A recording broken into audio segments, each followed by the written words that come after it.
Welcome to My Healing is Your Healing, a podcast for the woman who's ready to stop performing and reclaim her voice. I'm your host, Celeste, and around here, we don't do surface level. We go deep. Each week, we'll explore concepts like self-discovery, radical honesty, and the kind of healing that rewrites your story from the inside out.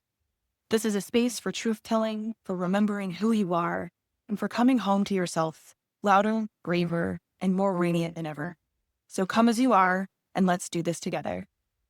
Let's begin. Welcome back to My Healing is Your Healing. I'm your host, Celeste, and this episode is for the woman who's starting to wake up inside a life that no longer feels like hers. The woman who's checked all of the boxes, followed all the rules, made her life look good on paper. But somewhere inside, she feels hollow, stuck, invisible. This isn't about a breakdown. It's about breaking yourself open. It's about an awakening. Because maybe nothing dramatic's happened on the outside, but something is subtly shifting within. There's a small ache that you can't ignore anymore. A whisper that's become a full body truth. I can't keep living like this. And here's the thing, that moment, that whisper is not a failure. It's an invitation. It's the moment you stop settling for the life you were taught to want and to start reaching for the one your soul is actually craving. And there's a moment. Sometimes it's slow. Sometimes it hits like a lightning bolt. When you look around at the life you've built and think, this isn't it anymore. And that's where the grief begins. The heartbreak of outgrowing your old life. The one that you worked so hard to build. The job you thought would fulfill you. The relationship you tried so hard to hold together. The habits, the roles, the rhythm of your everyday. It used to fit. It used to feel like enough. But now it feels like maintenance. Like a story you're still performing long after it stopped making sense. It's like putting a coat on that used to be your absolute favorite and realizing you've outgrown it. It doesn't fit your body anymore. And more than that, it doesn't fit who you're becoming. And that realization, it stings because you built this life. You bled for it. You sacrificed. You stayed. You hoped. You waited. You made yourself smaller for it. And now it's not enough. But that's okay. It's not a failure. This is just the threshold. This is the moment between chapters. The ache before the rebirth. And now you're standing in this hallway between who you were and who you're becoming. And you have two choices. You can shrink back into the comfort of who you've always been, or you can choose to take a step forward into the unknown, into expansion, into your next chapter. So let's talk about this hallway, this space between your old life and your new one. This moment of reckoning can feel like everything and nothing all at once. You're not necessarily quite at rock bottom, but you're definitely not thriving either. You're floating, suspended in a life that you've outgrown. Quite sure how to leave it, but not really fully ready to begin again. You might be numbing yourself, distracting, scrolling, shopping, drinking, binge watching TV shows you don't even like. Because you're doing everything that you can not to feel that ache. Because the ache, you think that it means something wrong. And part of you already knows that. And if you're honest with yourself, you've probably been standing in this hallway for a while. There's this low hum of discontent in your chest. A quiet whisper that says, something is missing. It's not just burnout. It's your soul trying to get your attention. It sounds like it finally has. Because this isn't just about changing your job or leaving a relationship, at least not yet. This is about identity. It's about the sacred and uncomfortable unraveling of who you thought you had to be and the brave reclamation of who you actually are or who you're becoming. Let me tell you a story. There was a time in my life when Everything on the outside looked perfect. I had the job, the achievements, the polished presence. I was performing success flawlessly. And then one night, I was standing outside on the strip of Las Vegas at a conference with a colleague. Heels off, exhausted, surrounded by people, but feeling completely alone. And a colleague asked me a question I didn't see coming. He looked at me and said, "Celeste, do you feel seen?" And I didn't have an answer. Not because I didn't want to say it out loud, but because in that moment, I realized I had no idea who I even was. I'd spent so much time trying to become who I thought I needed to be to succeed, to be liked, to be admired, that I had abandoned myself entirely. I was the shiny version of me, this resume perfect version, the curated, applause-worthy highlight reel. But beneath it, I was empty. I was disconnected. Not because I didn't care, but because I had been so busy trying to arrive at a life worth being proud of that I never stopped to ask if I ever even felt home inside of it. And that moment cracked something inside of me open, because I realized I wasn't just burnt out. I was unrecognizable to myself. And I think that's where the grief really begins. Not when something is taken from you, but when you realize you gave yourself away little by little, piece by piece, until there was barely anything left to hold. And that night in Vegas didn't change everything all at once, but it was the first time I stood still long enough to hear and to feel that ache. And that question, do you feel seen, has never left me. Because the truth was I didn't. How could I? I wasn't choosing me. I had been performing success, performing strength, performing okayness. And I was so good at it that I even convinced myself. But beneath all of the checklists and the gold stars, I had abandoned my own needs, my softness, my truth. I had abandoned myself. And that was the moment I began to realize you can't build a fulfilling life while ghosting your own soul. If you've built your identity around survival, achievement, perfectionism, people-pleasing, you've been the strong one, the high achiever, the dependable one, the selfless partner, you start to realize that strength without softness, it's not strength. That's self-abandonment. And the more you start questioning, the more it starts to shift. And that questioning, that is holy, it's sacred. It is not weakness, it is clarity. Sometimes it's a slow burn, 1,000 tiny betrayals of self that pile up until one day you finally whisper, I don't want this life anymore. I can't live this way anymore. Other times it's a sharper moment. You're crying in the grocery store parking lot. You're sitting in your car, staring out the window, asking yourself, is this really it? Or you realize you haven't felt joy in months. Or you look in the mirror and you see a woman that you don't even recognize. These are rock bottom moments too, even the quiet ones. Here's the truth that everyone needs to hear. Rock bottom isn't a worst case scenario.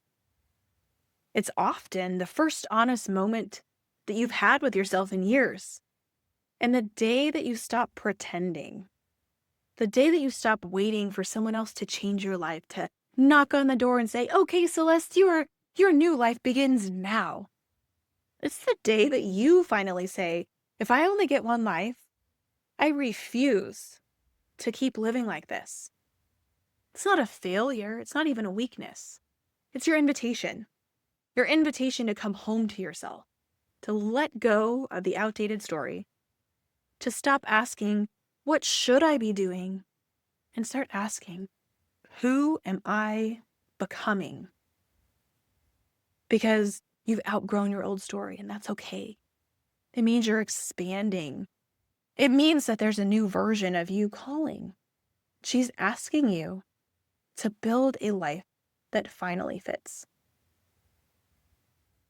This is the place where you realize, I can't stay here anymore. It's the moment when you know a decision has to be made to move forward or not. And this is where things start to shift. Because once you begin to see the misalignment in your life, you can't unsee it. You've outgrown your old story. You've outgrown the excuses you made to keep living inside of that story. You've outgrown waiting for yourself to finally start that new life. So now you need to begin to start asking better questions. Not just, what do I need to do? But what do I actually want? What kind of life would light me up? Where do I want to be in 1 year, in 5, in 10? And what does that life even look like when I wake up each morning? Do I feel excited about the day? Or do I still wake up scrolling, numb, dreading every day like it's another Monday? What kind of woman do I want to be? What does the most radiant, most empowered version of me look like? Who is she? What kind of life is she living? What does she do on a daily basis? What are her hobbies? What brings her joy? This isn't some dramatic rebrand. It's about curiosity. It's about remembering who you are.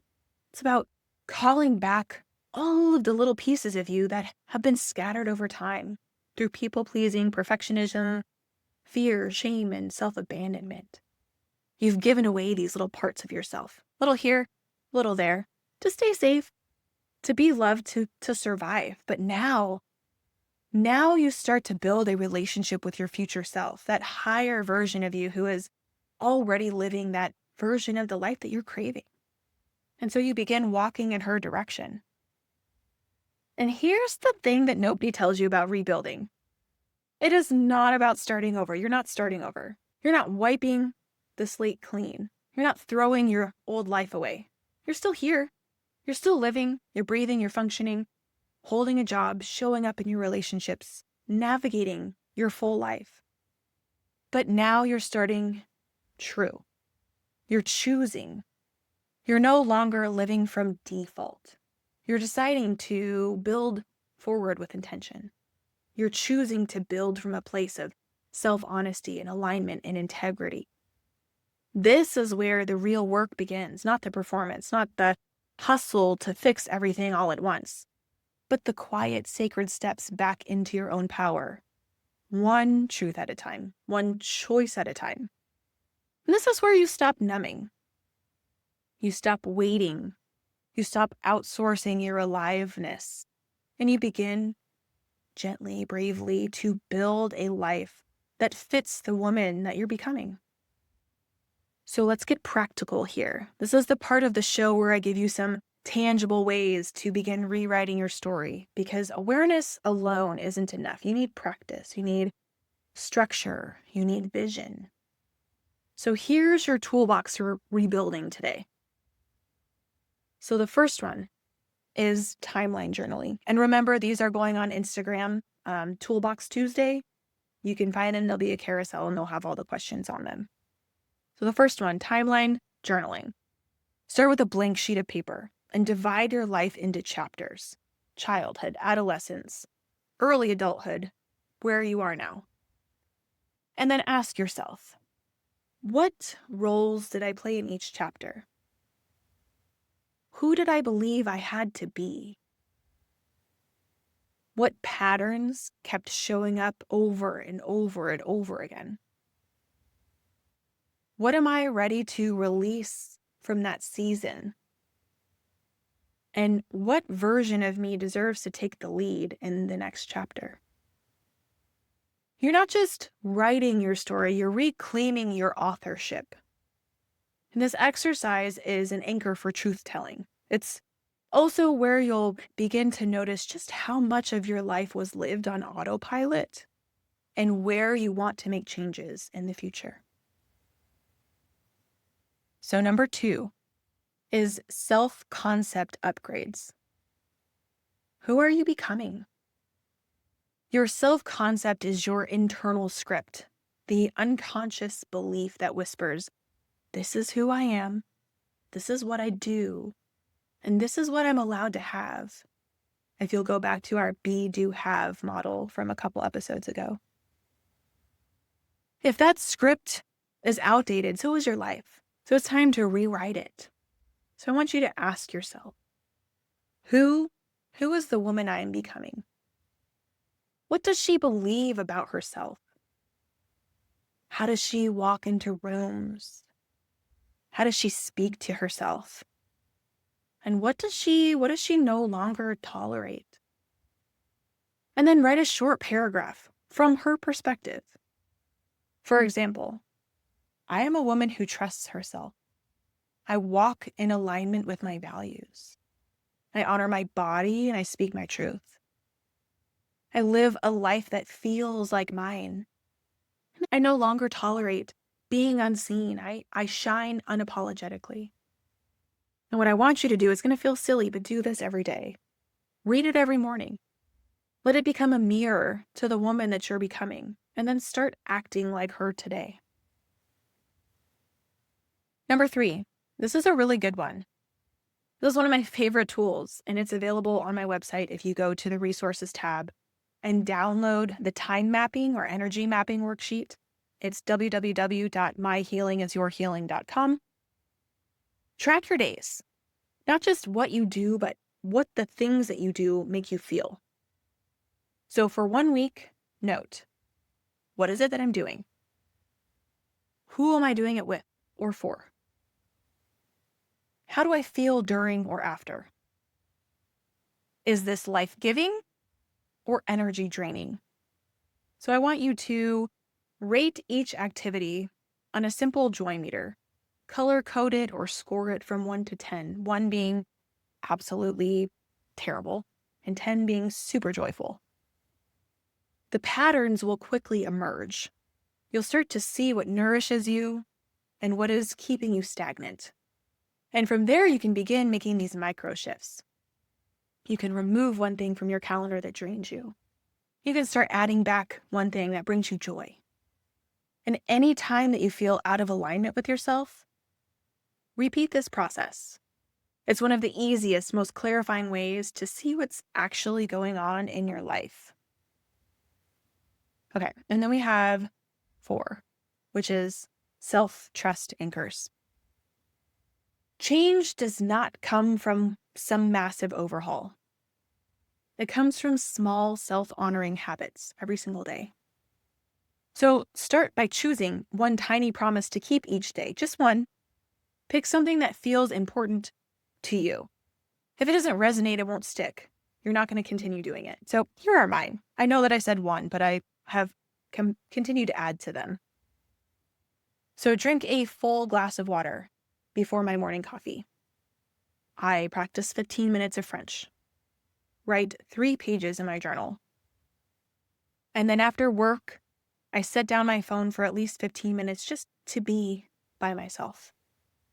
And each time I follow through with each one of these promises that I make to myself, my nervous system begins to learn how to trust me. And that self-trust is the foundation of the life that I'm building. It's how we come home to ourselves, one promise at a time. So here's the question I want to leave you with today. If you stopped waiting for tomorrow, who would you become today? Not someday, not when it's perfect, not when the timing's right, and definitely not when someone else gives you permission, but now, today. And what would that woman that you're becoming, do next? If this episode lit something up inside you, please share it with someone who is ready to outgrow their old life too.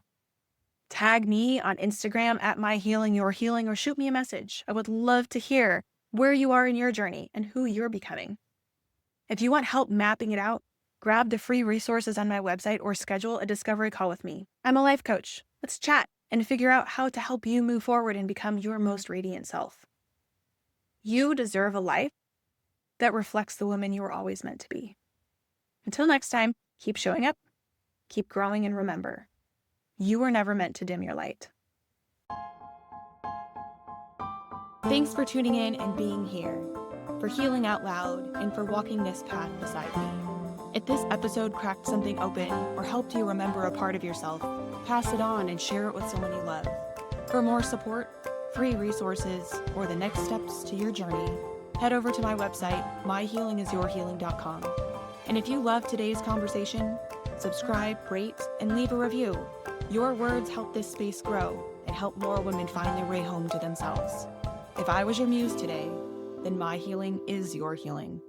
Until next time.